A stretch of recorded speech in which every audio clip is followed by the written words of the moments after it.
ఒకప్పుడు దేవాలయాల దేశం, నాగరికతకు నిలయం, పర్యాటక స్వర్గం. కానీ ఇప్పుడు అదే దేశం ప్రపంచ సైబర్ మాఫియాకు కేంద్రంగా మారిందనే ఆరోపణలు. ఉద్యోగాల పేరిట యువతను బానిసలుగా మార్చి కోట్ల కాదు లక్షల కోట్ల మోసాలకు పాల్పడుతున్న అంతర్జాతీయ సైబర్ సిండికేట్లు. ఆ దోపిడీ డబ్బుతో ఆకాశ హర్మయాలు. ఆ మాఫియాకు రాజకీయ ఆర్థిక అండలపై సంచలన ఆరోపణలు. కంబోడియా ఇప్పుడు ప్రపంచానికి కొత్త సైబర్ వార్నింగ్ గా మారిందా? ఇప్పుడు చూద్దాం.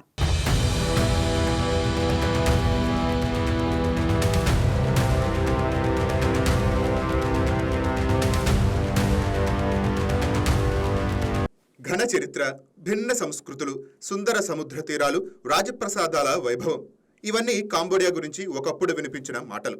కానీ ఇప్పుడు ఆ దేశం పేరు వినగానే మరో ఇమేజ్ ముందుకొస్తుంది. సైబర్ స్కామ్ల స్థావరం, డిజిటల్ దోపిడీ గ్లోబల్ హెడ్ క్వార్టర్గా మారిన దేశం. ప్రపంచం నలుమూలల నుంచి అమాయకులను వలలో వేసి ప్రేమ పేరుతో, పెట్టుబడుల పేరుతో, ఉద్యోగాల పేరుతో కోట్లాది రూపాయలు దోచుకుంటున్న సైబర్ క్రైమ్ కేంద్రాలు ఇప్పుడు కాంబోడియాలో విస్తరించాయి.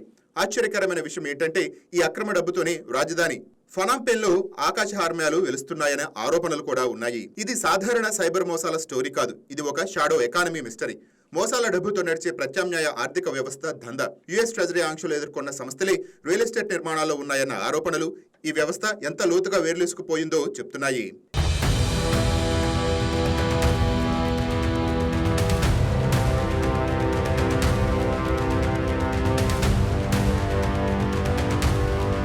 ఈ విషవలయం మొదలైంది 2019లో. కాంబోడియాలో ఆన్లైన్ గ్యాంబ్లింగ్ నిషేధం తర్వాత క్యాసినో వ్యాపారం కుదేలైంది. ఆ తర్వాత కరోనా దెబ్బ, హోటళ్లు మూతపడ్డాయి. అక్కడే నేర ప్రపంచం కొత్త దారి చూసుకుంది. మూతపడిన క్యాసినోలు, రిసార్ట్లు సైబర్ మోసాల కాంపౌండ్లుగా మారిపోయాయి. ఇక్కడ నుంచి మొదలైంది డిజిటల్ బానిసత్వం. ఉద్యోగాలు ఇప్పిస్తామంటూ Bharat, Nepal, Thailand, Philippines, Vietnam నుంచి యువతను రప్పించడం, పాస్పోర్టులు లాక్కోవటం, కాంపౌండ్లలో నిర్బంధించడం, తర్వాత బలవంతంగా స్కామ్ కాల్స్ చేయించడం, నిరాకరిస్తే హింస, చిత్రహింసలు, అమ్మకాల మాదిరిగా మరో కేంద్రానికి విక్రయాలు. ఇది సినిమా స్టోరీ కాదు, కాంబోడియాలో జరుగుతున్న ఘోర వాస్తవం.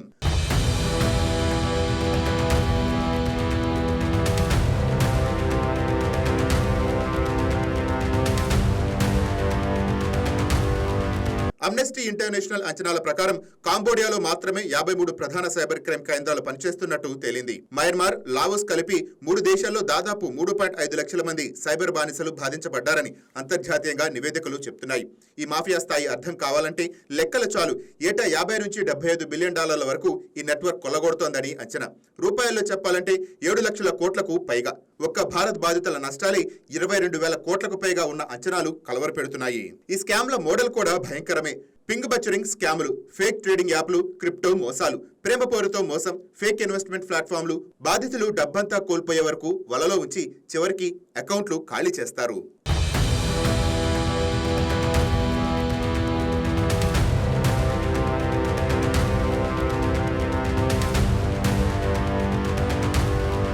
ఈ అంతర్జాతీయ మాఫియాలో చైనీయుల పాత్రపై పెద్ద ఎత్తున ఆరోపణలు ఉన్నాయి.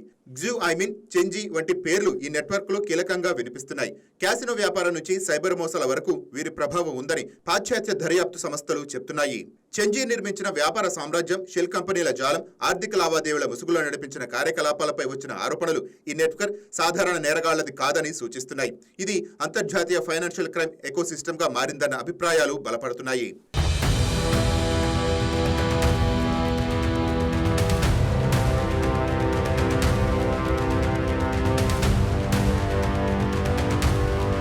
ఇంకా షాకింగ్ ఏంటంటే ఈ నేరాల ఆదాయం కొన్ని దేశాల జీడీపీలకు పోటీగా నిలుస్తోంది.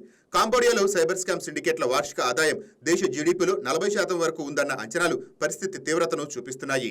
మయన్మార్లో 15 బిలియన్ల డాలర్లు, కాంబోడియాలో దాదాపు 13 బిలియన్లు, లావోస్లో 11 బిలియన్లు. కొన్ని దేశాలు ఈ అక్రమ ఆదాయం జాతీయ ఆర్థిక వ్యవస్థలో పెద్ద వాటా అన్నది ఆందోళనకరం. అంటే నేరం ఇక్కడ ఒక పరిశ్రమగా మారిందన్నమాట. ప్రపంచ ఒత్తిడి పెరగడంతో కాంబోడియాలో ప్రభుత్వం కూడా చర్యలు ప్రారంభించింది. వేల అరెస్టులు, వేలాది బానిసల రక్షణ, అనుమానితుల బహిష్కరణ, ప్రధాన నేరగాళ్లపై చర్యలు. కానీ ప్రశ్న మాత్రం అలాగే ఉంది. ఇది నిజమైన క్లీనప్ ఆపరేషనా, లేక అంతర్జాతీయ ఒత్తిడి తగ్గించే ప్రయత్నమా?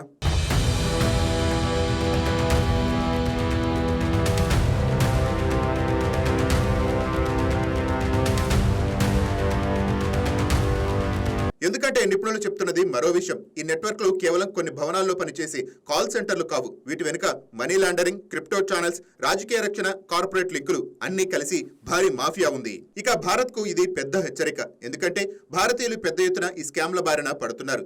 ఫేక్ జాబ్ ఆఫర్లు, టెలిగ్రామ్ ట్రెండింగ్ గ్రూపులు, క్రిప్టో మోసాలు అన్నిటిలోనూ ఈ సిండికేట్ల జాడ కనిపిస్తోంది.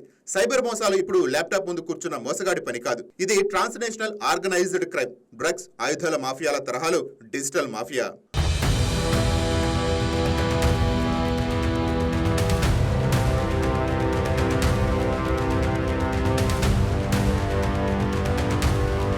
అందుకే ఈ విషయం ఒక కాంబోడియా గురించే కాదు, ప్రపంచ భద్రతకు సంబంధించిన విషయం. ఒక దేశ ఆర్థిక వ్యవస్థను నేర డబ్బులు ఎలా ప్రభావితం చేస్తుందో చూపించే ఉదాహరణ. డిజిటల్ యుగంలో నేరం ఎలా దేశాలను మింగేస్తోందో చెప్పే హెచ్చరిక. ప్రపంచం ఒకప్పుడు కాంబోడియాను అంకోర్ వాట్తో గుర్తించేది. ఇప్పుడు సైబర్ స్కామ్లతో గుర్తిస్తే అది కేవలం ఒక దేశ ప్రతిష్ట సంక్షోభం కాదు, గ్లోబల్ సెక్యూరిటీ సంక్షోభం. ఇప్పుడు అసలు ప్రశ్న, ఈ డిజిటల్ మాఫియాను నిజంగా అణచగలరా? లేక ఒక కేంద్రం మూసేస్తే మరో దేశంలో మరో కాంపౌండ్ తెరుచుకుంటుందా? ఎందుకంటే ఇది కేవలం నేరాలు కాదు, లాభాల సామ్రాజ్యం.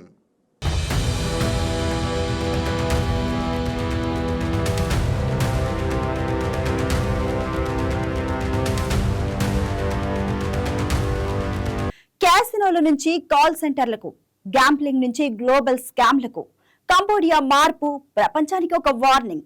సైబర్ నేరం ఇప్పుడు స్క్రీన్ పైనే కనిపించే మోసం కాదు, దేశాల ఆర్థిక వ్యవస్థల్ని కుదిపేసే శక్తిగా మారింది. డిజిటల్ యుగంలో కొత్త మాఫియా ఎలా రూపుదిద్దుకుందో కంబోడియా ఇప్పుడు దానికి ప్రత్యక్ష ఉదాహరణ.